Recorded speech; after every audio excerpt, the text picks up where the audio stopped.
గతంలో చూస్తే కనుక వైనాట్ కుప్పం అంటూ నా వెంట్రుకు కూడా పీకలేరు ఎంతమంది కలిసి వచ్చినట్టు మాట్లాడిన జగన్మోహన్ రెడ్డి మరి పులివెందుల జెడ్పీటీసీ ఓడిపోగానే వేదాంత ధోరణిలోకి ఎందుకు మారాడు అనుకోవాలంటారు?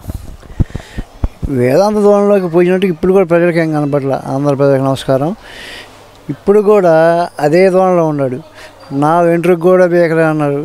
మొత్తం బీకాడ కుప్ప వేశారు.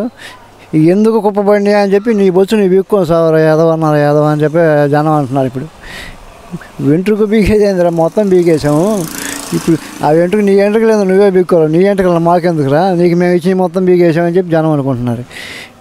బుద్ధి జ్ఞానం ఉండుంటే ఇప్పుడైనా ఎందుకు ఓడిపోయామని ఆలోచించి మేము ప్రజలకు ఏం చేస్తాము, గెలిస్తే మళ్ళీ వచ్చానే చెప్పకుండా నరుకుతాం, చించుతాం, గొడ్రలు చించుతాము.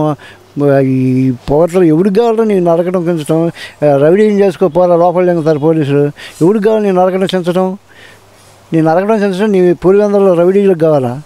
ప్రజలకు కావాల్సిన, ఆంధ్ర రాష్ట్ర ప్రజలకు కావాల్సిన అభివృద్ధి కావాలా, సంక్షేమ పథకాలు కావాలా, రాష్ట్రాన్ని కీర్తికి కిరీటం తీసుకొచ్చి నిలబెట్టే నాయకుడు కావాలా? దాని కావాలి ప్రజలు దాని మీద ఉన్నారు. కానీ నరకడం చించడం ఎవరికి కావాలో, ఎవరికి చేత కాదు. ఇచ్చా నా కొడకలారా, ఇప్పుడైనా బుద్ధి మార్చుకోండి అని చెప్పి ఈ సందర్భంగా తెలియకోసం. ఇక్కడ ఇంకో విషయం కూడా చూస్తే కనుక మరి చంద్రబాబు నాయుడు గారిని ఉద్దేశించి మరి ఇదే జగన్మోహన్ రెడ్డి చేస్తున్న కామెంట్స్, ముసలాడు ఇంత వయసు వచ్చింది ఇప్పటికీ బుద్ధి మార్చుకోకపోతే నరకానికి పోతాడంటూ ఆయన చేసిన వ్యాఖ్యలను అసలు ఎలా చూడాలంటారు? బుద్ధి మార్చుకోకపోతే నరకానికి పోరండి. ఒక మనకు సంబంధించినటువంటి వేదశాస్త్రాలు అవి కూడా ఏం చెప్తున్నాయంటే మనం చేసిన పనులు బట్టి నరకానికి వాటికి పోతామని చెప్తుంది తప్ప వాళ్ళ బుద్ధులు ఇవన్నీ కూడా ఆ నరకానికి పోయే సెక్షన్లకు దగ్గరగా వాళ్ళు చేసిన పనులు ఉన్నాయి.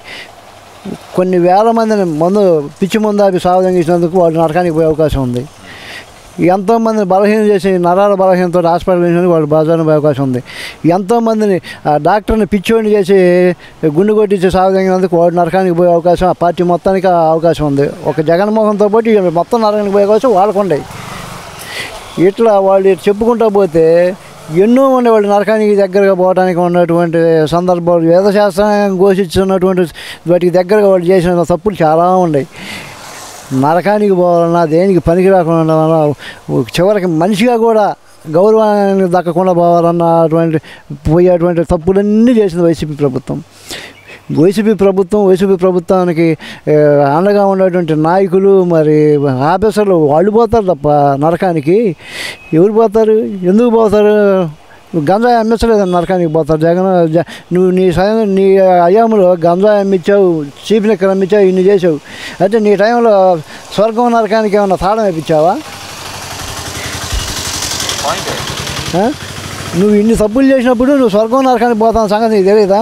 అప్పుడు ఒక తాళం వేశారని నీకు ఎవరైనా మెసేజ్ ఇచ్చారా? స్వర్గం నరకానికి తాళం వేశారని నీ తప్పులు నువ్వు చేసుకోమని ఇచ్చారు ఎవరైనా మెసేజ్?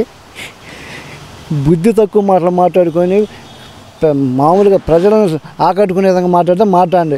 లేకపోతే ఇప్పుడు మీరు చేసిన యాదవ పనులకి జైల్లో ఉండి మీరు చేసుకోండి కృష్ణారామ అని భజన. చంద్రబాబు గారు భజన చేసుకోవడం కాదు, ప్రజల సమస్యలు ఏంది, ప్రజలకు ఏం కావాలని పరితపించిపోయి వాడికి కావాల్సినటువంటి ఏర్పాట్లను చేస్తున్నారు. ప్రజలందరూ ఆ ఫలితాలు అనుభవిస్తూ ఉన్నారు. అసలు సూపర్ 6 సూపర్ హిట్ అని ఎలా చెబుతారు? సూపర్ 6 సూపర్ హిట్ కాదు, సూపర్ ఫ్లాప్ అని చెప్పి మరి మన అంబటి రాంబాబు చెబుతున్నాడు కదా. మరి అరే అంబటి, ఇప్పుడన్నా నువ్వు తగ్గించుకోరా. నువ్వు నీ నోటి ద్వారా వల్ల సదరగా సుత్య సలహాల వల్ల చివరికి వాడు ఇంట్లో ఒకటి కూడా వాడికి వేసే పరిస్థితి లేకుండా జగన్ గారిని చేసుకొచ్చారు. ఇప్పటికన్నా మారుకపోతే చివరికి మిమ్మల్ని మనుషులుగా కూడా జనం గుర్తించాలని చెప్పి ఈ సందర్భంగా అమ్మటికి సద్దలకి ఇటువంటి బుద్ధి తక్కువ సలహాలు ఇచ్చే వాళ్ళందరికీ కూడా నేను ఈ విధంగా సేవ చేస్తున్నాను.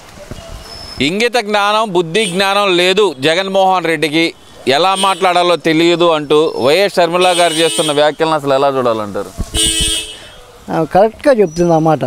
బుద్ధి జ్ఞానం, ఇంగిత జ్ఞానం ఉంటే ఎందుకు ఓడిపోయామో ఆలోచించుకొని నెక్స్ట్కి వెళ్తే మేము చేస్తామమ్మా, మేము ఏదైనా పొరపాటు చేసి ఉంటే సరిదిద్దుకుంటామని చెప్పి ప్రజలు ముందుకు వచ్చి ప్రాధాన్యపడే పరిస్థితి చేసేవాళ్ళు బుద్ధి జ్ఞానం ఉంటే. ఇప్పటికీ బుద్ధి జ్ఞానం లేదు కాబట్టి మేము సొక్కాలు చించుతాం, వాడిని పడుతాం, ఎక్కడున్నా లాక్కొస్తాం, ఇవన్నీ మాట్లాడంటే బుద్ధి జ్ఞానం లేని మాట్లాడే కరెక్ట్గా మాట్లాడండి. సరిమైన మామ చాలా కరెక్ట్గా మాట్లాడారు. అసలు సంగతి తెలుసు కాబట్టి కరెక్ట్గా చెప్పగలిగిందని అనుకుంటున్నాను. అంటే ఇప్పుడు నిన్న చూస్తే కనుక ఆంధ్రప్రదేశ్ వ్యవహారాలు చూసే, కాంగ్రెస్ వ్యవహారాలు చూసే మాణిక్యం ఠాగూర్ గారు ఒక ట్వీట్ అయితే వేశారు. మోడీ కాళ్ళు పట్టుకున్న జగన్మోహన్ రెడ్డి, పబ్లిక్గా మోడీ కాళ్ళు పట్టుకున్న జగన్మోహన్ రెడ్డి పబ్లిక్గా తల్లి కాళ్ళు పట్టుకున్న ఫోటో ఒక్కటైనా చూపించగలరా అంటూ ఒక ఛాలెంజ్ అయితే చేశారు. ఏంటంటారు అసలు ఈ మతలబు? మోడీ కాళ్ళు పట్టుకోవడానికంటే మోడీ అవసరం ఉంది కాబట్టి పట్టుకున్నాడు. తల్లిని కాళ్ళు పట్టుకోవాల్సిన పనిలే అవకాశం ఉంటుందని ఆలోచిస్తున్నాడు. మరి తండ్రిని చచ్చిపోయినది, మరి వాళ్ళ బాబా చచ్చిపోయినప్పుడు ఒక శవం 2 శవాలు ఉపయోగపడ్డాయి గెలవటానికి. సొంత బాబాయ్ చేయలేదా? సిబిఎస్ఈ లాస్ట్కి చెప్పినప్పుడు ఇదే వస్తుంది. సొంత బాబాయ్ చేస్తేనే కదా ఇంతవరకు మరి దాని గురించి కేసు గురించి బయట ఆపగలిగాడు. జగన్ తెలియకుండా జరగలేదు, తెలిస్తేనే కేసు పైకి రాకుండా తొక్కిపెట్టాడు. మరి ఇప్పుడు వాళ్ళ నాన్న చచ్చిపోయిన కానీ పోయి నాకు అయ్యా మా అయ్య చచ్చిపోయాడు, అయ్యా సంతకాలు పెట్టండి అయ్యా అని చెప్పి అందరి చుట్టూ తిరిగాడు. మా నాన్న చచ్చిపోయాడు బాధలో ఉన్నాడు, పోతే పోయాడు, నాకు ముందు ముఖ్యమంత్రి సంతకాలు పెట్టండి అని తిరిగాడు. అట్నే